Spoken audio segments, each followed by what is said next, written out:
Welcome to the Leadership Spark podcast, where we equip you to be the great leader your people deserve. This is Corey, and today I want to wrap up a several-day focus on the skill of delegation as a leader. And hopefully, if you've leaned in over the last few days, you understand the importance of delegation, the importance of developing the skill as a leader to be able to be more effective delegating, to put other people on your team in a position to where they can be successful when you delegate. I've given you a couple of frameworks and tips for ways that you can think about where your people are, and based on where they are, what type of leadership do they need from you. I've shared with you some tips on the communication or the components that you need to have in place every time that you delegate.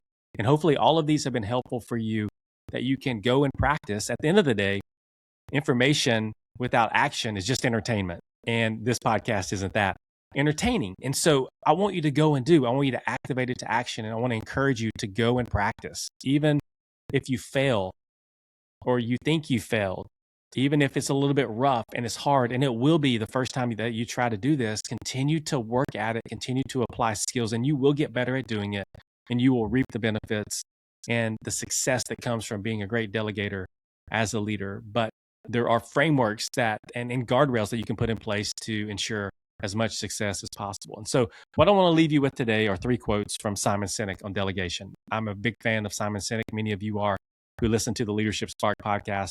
But I wanted to encourage you and challenge you with 3 things that Simon Sinek said about delegation to leave you with, to help you think maybe differently about delegation. So here are the 3 quotes. Number 1, when we tell people to do their jobs, we get workers.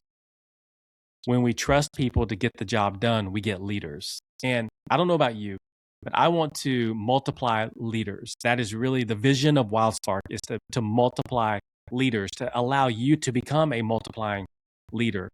And so the way to do that is to trust people to get the work done. And the way to trust people to get the work done is to be great at delegating work to them so that they can be successful. Quote number 2, for an employee to take responsibility, they must first be given it. For an employee, for someone on your team to take responsibility, which is what you want them to do, they must first be given it, which means you have to take the risk as a leader to delegate something with the risk that it could fail or it couldn't be done as good as you can do it. But if you want them to take responsibility, you have to take that risk. And then the 3rd quote is this: a star wants to see himself rise to the top. A leader wants to see those around him rise to the top. Are you a star or are you a leader? If you're a leader, then you are motivated by the people on your team advancing, people on your team developing more skills, the people on your team becoming more competent and confident in what they do. And one of the ways to accelerate that happening on your team is to delegate and to follow the frameworks and the principles that you've heard over the last few days on this podcast. So I wanted to leave you with that. Hopefully that encourages you and challenges you in a lot of ways to invest the time to become someone who is great at delegation.